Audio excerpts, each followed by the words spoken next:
आज आप सुने माँ तुलसी की व्रत कथा। इस माँ तुलसी का कथा आप जरूर पूरा सुनिएगा। माँ तुलसी का कथा सुनने से माँ तुलसी बहुत प्रसन्न होती है। घर में कोई बड़ बीमारी नहीं आने देती है।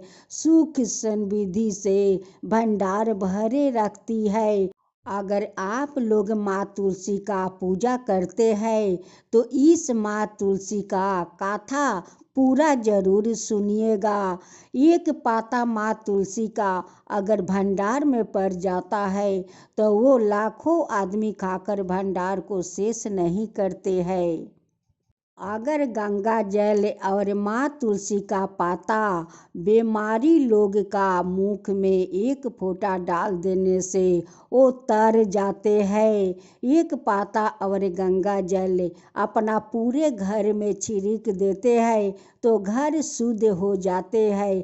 माँ तुलसी ऐसी है। इस कथा का आप लोग अधूरा मत सुने तो पूरा सुने कि माँ तुलसी सुनकर खुश हो जाए। माँ तुलसी अधूरे कथा छोड़ देने से माँ तुलसी तो नाराज भी हो जाती है। उन्हें खुश रखना है तो आप लोग इस कथा को पूरा सुनिए। एक बहुत पुराना खंडाला था। उस खंडाला का दीवार का ऊपर एक राधा तुलसी का पौधा था। उसमें हरे भरे पत्ते से लदे हुए थे। लेकिन उस खंडाला पर तो बहुत सारा हनुमान था। वो लोग आकर माँ तुलसी का सारा पत्ता शुरू कर खा जाते। माँ तुलसी बहुत परेशान हो जाती कि ये हनुमान तो सारा पत्ते खा लेते हैं, मेरे डाल पात में एक भी पाता नहीं छोड़ते हैं, तो मैं अपना शरीर को कैसे हवा चलाऊंगी, कैसे अपना शरीर को ठंडा हवा दूंगी। आप लोग तो जानते हैं कि हनुमान जी का तुलसी कितना प्रिय है। अगर उनकी भोग में तुलसी पाता ना हो तो हनुमान जी संतोष नहीं होते हैं। अगर एक पाता उनकी भोग में हो तो हनुमान जी भोग लगाकर संतोष हो जाते हैं। वैसे ही हर बार तुलसी में पाता आ जाता, हनुमान लोग आकर सारे पाता तोड़ कर खा जाते। माँ तुलसी बहुत परेशान हो जाती कि मैं क्या करूं, ये लोग तो मुझे बहुत परेशान कर रखा है कि मेरी सारा पत्तियां तोड़ कर खा लेते हैं, तो मैं कैसे हवा चलाऊंगी, कैसे अपना शरीर को ठंडक दूंगी। एक दिन की बात है, एक लड़की लाल चुनरी पहने हुए डोली में बैठी हुई थी। वो अपना ससुराल जा रही थी। अब माँ तुलसी उस दुल्हन को देखकर माँ तुलसी का दुल्हन बनने को इच्छा की। एक बहुत बड़ा सेठ अमीर था। उनकी अन्न धन से सब कुछ भरे हुए थे। कपड़े का दुकान था, दुकान में कपड़ा भरा हुआ था। एक दिन राधा तुलसी उस सेठ जी का दुकान में जाती है और कहती है कि मुझे एक लाल चुनरी चाहिए। वो सेठ जी का आदमी उन्हें चुनरी तो दे देते हैं।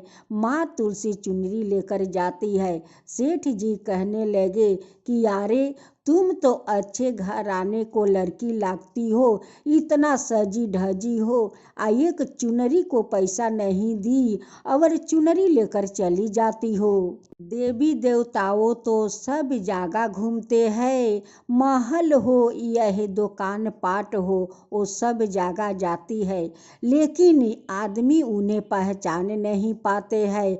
वैसे ही सेठ जी का हुआ। सेठ जी उसकी हाथ से चुनरी ले लेते हैं। सेठ जी का धन दौलत तो था, उनकी कोई संतान भी नहीं था, लेकिन सेठ और सेठानी कभी दान पुण्य नहीं किया।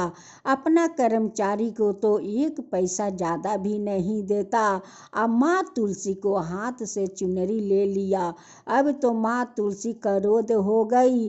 कहती है कि यारे सेठ, तेरा धन तो भरा है महल से लेकर दुकान तक, फिर भी एक चुनरी मुझे नहीं दिया। तू मेरा हाथ से चुनरी छीन लिया, देख तेरा दुकान धन से हो जाएगा। ये बात कहकर माँ तुलसी चली गई। माँ तुलसी तो बहुत क्रोध हो गई कि इतना धन है फिर भी मेरा हाथ से लाल चुनरी छीन लिया। अब तो माँ तुलसी चली गई और 2 घंटा का बाद उस सेठ का दुकान में आग लग गया, सब कुछ जल कर राख हो गया। अब तो उनकी एक कर्मचारी कहता है कि मालिक देखिए, उस औरत को वचन मुख से निकले हुए आपको दुकान पर पड़ गया। देखिए क्षण भर में जल कर राख में बदल गया। वो लगता है कि कोई देवी थी। सेठ जी कहता है कि वो कोई देवी नहीं थी, वो तो जादूगरनी थी। वो जादू से मेरा सारा दुकान पाट ध्वंस कर दिया। अब तो सेठ जी सभी कर्मचारी को कहते हैं कि तुम लोग जाओ, उस लड़की जहाँ भी होगी वहाँ से उन्हें लेकर आओ। वो कोई मनुष्य थी कि वो लोग खोज कर ले आते? वो तो देवी देवताओं को कोई आज तक भला खोज पाया है कि वो लोग खोज सकता? सेठ तो मूर्ख था, उसलिए तो कर्मचारी को बोला कि जाओ जहाँ भी लड़की होगी वहाँ से उसे ढूंढ कर ले आओ। कर्मचारी लोग सारा शहर में ढूंढ डाला लेकिन कहीं नहीं मिली। वो भला मनुष्य थी कि मिलती? एक ब्राह्मण था, जो ब्राह्मण बहुत धार्मिक था, बड़े नेक दिल का ब्राह्मण था। उनकी 2 बेटे थे, दोनों बेटा को शादी करवा चुके थे, लेकिन एक दिन उनकी एक बहू का हाथ में अचानक ना जाने कुछ हो गया। उसी कारण से उनकी एक हाथ अपाहिज हो गया था। वो एक हाथ से ही काम करती। एक दिन राधा तुलसी उस ब्राह्मण देव को सपना में आकर कहती है, ओ पिताजी, ओ पिताजी, मैं बहुत तकलीफ में हूँ, मैं बहुत तकलीफ में हूँ पिताजी। आप उस खंडाला के ऊपर से मुझे उतार कर ले आइए पिताजी, मुझे उतार कर ले आइए। मुझे तो हनुमान लोग बहुत परेशान कर रखा है। मेरे शरीर में एक भी पाता नहीं छोड़ते हैं कि मैं अपना पत्ते सो हवा चला सकूं और अपना शरीर को ठंडा दे सकूं। मुझे ले आइए पिताजी, मुझे बहुत हनुमान लोग परेशान कर रखा है। जब ब्राह्मण को आंख खुला तो वो चिल्लाकर उठकर बैठ गया। अब दोनों बेटा आकर कहने लगे कि पिताजी आपको क्या हुआ कि इतना जोर से चिल्लाया, क्या बात है? ब्राह्मण देव कहने लगे कि बेटा, मेरे सपने में माँ तुलसी आई थी, वो बहुत तकलीफ में है, बहुत तकलीफ में है। वो कहती है कि पिताजी मुझे हनुमान लोग बहुत परेशान कर रखा है, उस खंडाला पर से आप मुझे ले आइए पिताजी, मुझे ले आइए। बेटा पहली बार कोई देवी मुझे पिता कहकर बुलाई है बेटा, पहली बार कोई देवी मुझे पिता कहकर बुलाई है। चलो हम लोग खंडाला जाते हैं और उन्हें ढूंढ कर निकालते हैं। ब्राह्मण देव दोनों बेटा को अपना लेकर जाते हैं और सारा खंडाला चापा चापा ढूंढ डाले। दीवाल के ऊपर उनकी बेटे उठे तो देखता है कि एक तुलसी का पौधा है, उसमें गुरी गुरी पाता है, उसमें तो बड़े पाता एक भी नहीं है। वो कहने लगा कि पिताजी यहाँ पर तुलसी का पौधा है। ब्राह्मण देव कहने लगे कि बेटा उन्हें अच्छे से उठाना और उठा कर ले आना बेटा। अब उनकी बेटा उठा कर ले आते हैं और अपना पिता को हाथ में पकड़ा देते हैं। ब्राह्मण देव कहते हैं तुलसी से कि बेटी अब तेरा दुख नहीं होगा, अब कोई तकलीफ नहीं होगा और नहीं तुम्हें हनुमान लोग परेशान करेंगे। अब मैं अपना घर ले जाकर तेरे लिए मंदिर बनाऊंगा और उसी मंदिर पर तुझे स्थापित करूंगा बेटी, चलो मेरे साथ। अब हनुमान लोग तुम्हें कभी तकलीफ नहीं पहुंचाएंगे बेटी। ब्राह्मण देव तुलसी के लिए मंदिर बनवाते हैं और उस तुलसी को उस मंदिर पर श्रद्धा पूर्वक उन्हें जाकर बैठाते हैं। अब तो ब्राह्मण देव रोज सुबह उठकर नहाते धोआते और माँ तुलसी का मर मिठाई को भोग लगाते और अपना हाथ से माँ तुलसी को रोज पूजा करने लगा कि ये तो मेरा बेटी है और बेटी का सेवा करना तो मेरा धर्म है। एक दिन माँ तुलसी देखती है कि उनकी बहू एक हाथ से ठीक से काम नहीं कर पाती है, तो एक दिन ब्राह्मण देव को सपने में कहती है कि पिताजी मेरे पौधे से पाता लेकर अपना हाथ से अपना बहू को हाथ पर लगा दीजिए, उनकी हाथ ठीक हो जाएगा पिताजी, ठीक हो जाएगा। अब तो ब्राह्मण देव को आँख खुला तो कहने लगे कि मेरी बेटी आई थी सपने में, कहने लगी कि अपना हाथ से मेरे पौधे से पाता लेकर आए अपना बहू को हाथ पर लगा दो, उनकी हाथ ठीक हो जाएगा। अब तो ब्राह्मण देव पत्ते लेकर अपना हाथ से उस पाता को पीस कर अपना हाथ से बहू को हाथ पर लगा दिया। अब तो बहू का हाथ में चमत्कार हो गया, उनकी हाथ तो ठीक हो गया। अब बहू कहने लगी कि पिताजी ये तो माँ तुलसी का चमत्कार हो गया, देखिए आप आज इस पत्ते को लेप मेरे हाथ पर लगा दिया, आज मेरा हाथ ठीक हो गया पिताजी, आज मेरा हाथ ठीक हो गया। अब मैं भी तुलसी माता को पूजा करूंगी, रोज करूंगी, श्रद्धा भक्ति से करूंगी पिताजी। अब तो ब्राह्मण देव का सारा परिवार बहुत खुश हो गए, बहुत खुश कि ये माँ तुलसी तो आकर हम लोग का घर में चमत्कार कर दी कि मेरी पत्नी को हाथ ठीक कर दिया, हम लोग के घर का दुख तकलीफ सब दूर कर दिया माता, जब से आई है हम लोग के घर में धन भर दिया है। सेठ जी को तो भिखार से बचकर उनकी हालत हो गया था। एक दिन सेठानी बैठकर रो रही थी, माँ तुलसी देखती है कि सेठ का पत्नी रो रही है, वो अपना भेष बदलते हुए उस सेठानी का पास जाती है और कहती है कि बेटी क्या बात है कि तू रो रही है यहाँ पर बैठकर।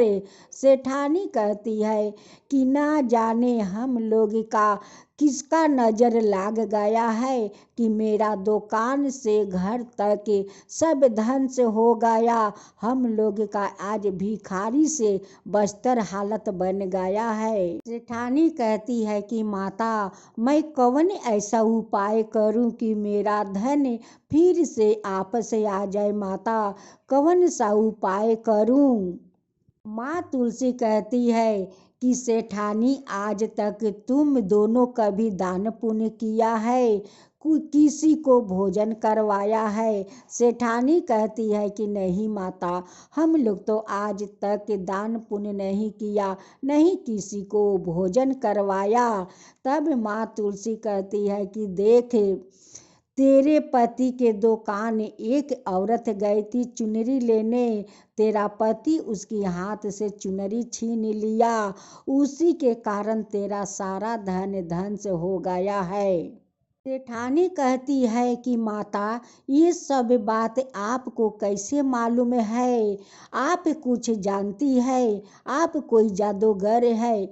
माँ तुलसी कहती है कि नहीं मैं कोई जादूगरनी नहीं हूँ, तेरा पति नहीं बताया कि किसी को हाथ से वो चुनरी छीन लिया था। सेठानी कहती है कि माता इसके बारे में तो मुझे पता नहीं है। सेठानी हाथ जोड़कर मिनती करने लगी कि माता, आप तो बहुत महान है, आप कुछ बताइए उपाय, माता बताइए। तब कहती है कि जाओ तुम दान पुण्य करो, ब्राह्मण विष्णु को भोजन करवाओ और तुलसी का मंदिर बनवाकर तुलसी का पूजा करो, तब शायद तुम पर माँ तुलसी का कृपा हो सकता है, भगवान को भी कृपा हो सकता है। चाहे तो विष्णु भगवान भी आपको दुख दूर कर सकते हैं, लेकिन तुम्हें दान पुण्य करना होगा, माँ तुलसी का पूजा करना होगा। तो सेठानी सब कुछ स्वीकार कर लेती है कि माता मैं सब कुछ करने के लिए तैयार हूँ, माता सब कुछ करने के लिए तैयार हूँ। माँ तुलसी फिर से कहती है कि हाँ एक और बात है, जब कार्तिक महीना आएगा, शुक्ला पक्ष हो या कृष्णा पक्ष हो, उस एकादशी में तुम्हें तुलसी और शालिग्राम जी का एक दूल्हा और दुल्हन के तरह सजाना होगा और उन्हें श्रद्धा भक्ति से उन्हें विवाह कराना होगा, तब देखना तुम्हारा शायद कल्याण हो जाए। मेरे बात को तुम याद रखना, कभी पलट मत जाना। सेठानी कहती है कि नहीं माता, मैं कभी नहीं पलटूंगी, कभी नहीं। आप उस दिन आइए माता मेरा घर, आप आइए। ये उपकार माता मैं कभी नहीं आपको भूलूंगी, कभी नहीं भूलूंगी माँ। आप आकर मुझे रास्ता दिखाया है, तभी भी मेरे घर आ जाइएगा माँ। सारे विधि विधान मुझे बतला दीजिए माँ, बतला दीजिए, लेकिन आप जरूर मेरे घर आइएगा माता।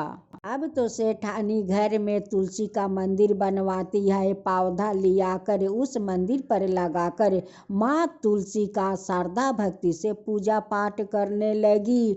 उनकी पति भी श्रद्धा भक्ति से पूजा करने लगा। अब तो माँ तुलसी वो लोग का श्रद्धा भक्ति देखकर बहुत प्रसन्न हो जाती है। माँ तुलसी आगे जैसा फिर से उनकी दुकान बना देती है, घर में धन भर देती है, सेठानी को गर्भवती बना देती है। अब एक खुशियाँ देख कर सेठानी को खुशी का ठिकाना नहीं है। कहने लगे कि माँ तुलसी तो चमत्कार कर दिया, मेरा सारा धन आपस कर दिया, मेरे गोद में संतान भी डाल दिया। माँ तुलसी तो चमत्कार कर दिया, धन हो माँ, धन हो। जय माँ तुलसी, जय माँ तुलसी, तुम धन हो माँ, धन हो कि सारा धन आपस कर दिया, मेरे को संतान भी दे दिया माँ, संतान भी दे दिया। जरूर मैं कार्तिक मास का एकादशी को आपको और शालिग्राम जी को जरूर धाम धूम से एक बेटी का तरह शादी करूँगा। हे माँ तुलसी, मैं जरूर शादी करवाऊंगा। हे राधा तुलसी, जैसे आप उस सेठ को सारा धन आपस लेकर फिर आप आपस कर दिया, उन पर चमत्कार कर दिया, वैसे सबका ऊपर चमत्कार कीजिए माता, सबका ऊपर कृपा कीजिए। जैसे आप सेठ जी के ऊपर चमत्कार किया, वैसे ही सबका ऊपर चमत्कार कीजिए माँ, सबका ऊपर चमत्कार कीजिए। जो आपका कथा कहे, जो सुने, जो हुंकार भरे, उन सबका ऊपर कृपा कीजिए। हे माँ तुलसी, सबका ऊपर कृपा कीजिए। माँ तुलसी की जय हो, माँ तुलसी की जय हो।